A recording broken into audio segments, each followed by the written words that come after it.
How to change YouTube language on mobile. So the very first thing you want to do is to head over to your application YouTube.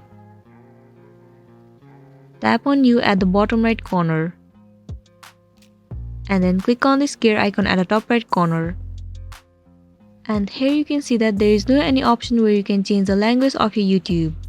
But still there is an alternative method to change the language of your YouTube. So what you want to do is head over to your settings of your device. In the search bar, search for language and input. Head over to this option. Click on the very first option, languages and input.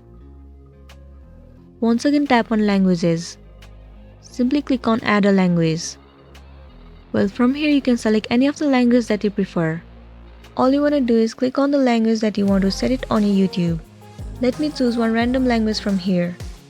Once the language has been added, the language of YouTube will also be changed and you'll be good to go.